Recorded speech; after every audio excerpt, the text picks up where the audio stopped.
work has been very slow, and I did the thing that makes me feel better all the time, which I probably shouldn't do. I bought car parts. I bought parts for my truck. Now, I bought a cold air intake from the Banks Performance. I was very interested in doing this. I have a 2001 Tahoe, and I'm looking to do little things that I think make sense and improve the design. It's a long path I've been on. I upgraded the engine to LQ9, and I even went through that with Roger Vinci, and we upgraded the valve terrain in it. So it's a pretty awesome project, but I'm not taking the traditional path. Now, I did a few things. My truck exists primarily off-road, and I'm going to show you that really quick. It's real dirty. It is a truck I take up in the mountains on the Forest Service roads.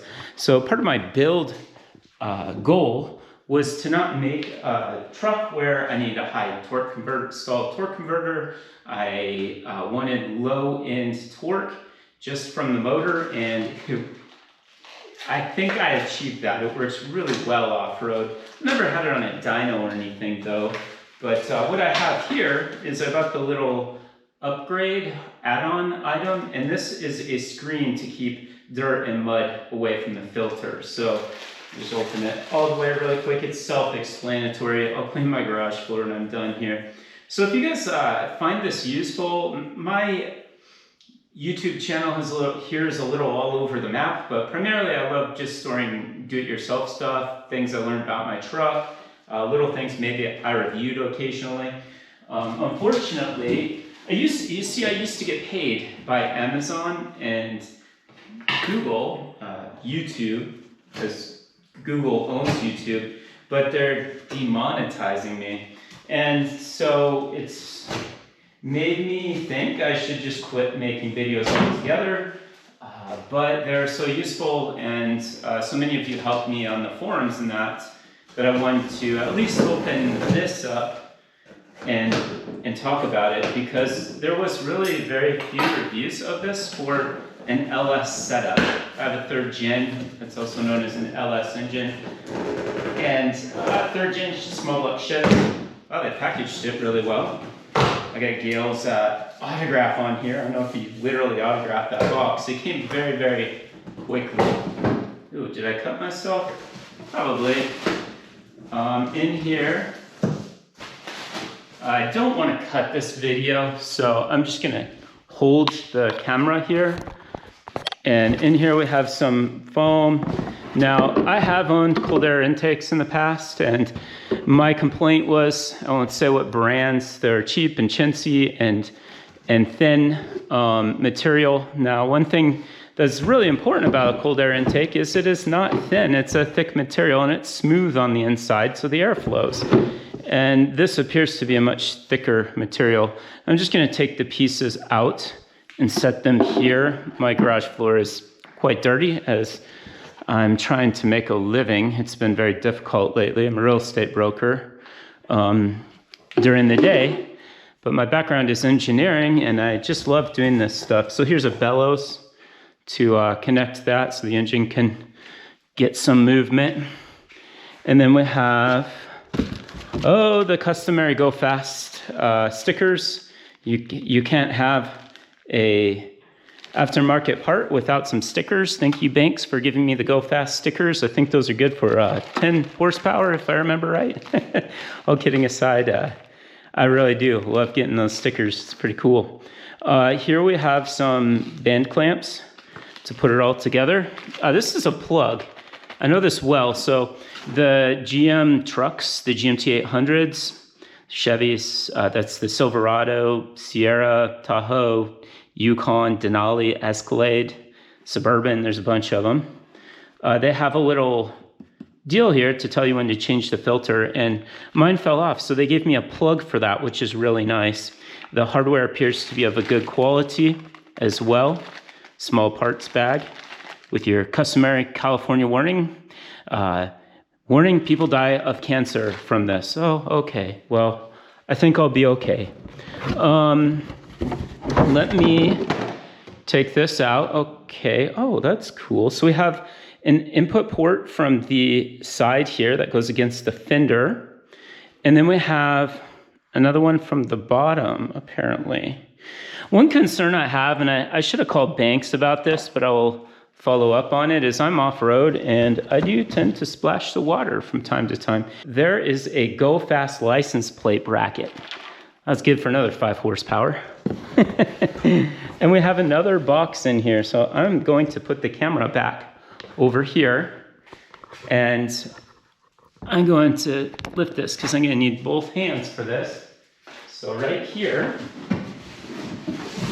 so I have multiple channels on YouTube. If you're looking around, check me out on Exploring God's Country or Matt Knows Homes.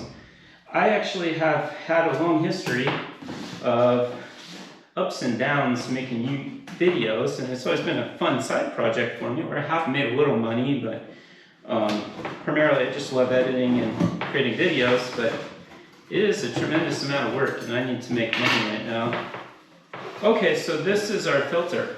Wow, oh Lord. This is a big filter. They make a dry and a wet filter. The wet filter, you can oil and clean again, which I have the stuff for that in the garage. And then see, this goes around the filter here somehow, some way. It fits around this filter, right? Oh, just about, yeah, that'll go around there. The install process was really very simple. I went through the instructions, but honestly, it's quite self-explanatory. After we're done here, I'm going to go over a few things that didn't fully make sense to me, but they're pretty minor details. So I got to put in here, it only took a few minutes, really easy. There are a few questions that I think I resolved, but the mystery band clamp here was in the package. It's number 88. I didn't see it on the parts list. Maybe it was added by accident or overlooked something. I reread the instructions to try and figure that out. Another thing, there's a mystery hole back here the instructions talked about where you connect a little PVC pipe to the valve cover.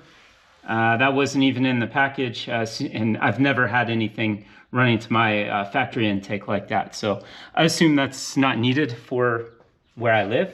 I don't know. The next thing I had a little bit of trouble with was this line here coming out of the coolant tank and into the radiator. I had to turn it around upside down. I felt that it worked better that way and it didn't interfere as much. It did put a little torque on this line here. I don't know. I don't think it'll hurt anything, but if I see another coolant hose, I will swap that so that it's more relaxed in this position. Additionally, the factory intake here helps allocate or run these. This is your one coolant. That's your upper coolant line from the water pump to the radiator. And then we have another line here. I think that cools the throttle body or warms the throttle body right here. And then they would locate with this little clip here. Now, there's no place for those now. The factory had this little piece hanging there to route them, to manage those two lines. Additionally, it may just be the age of my truck. This is the shroud for my coolant fan.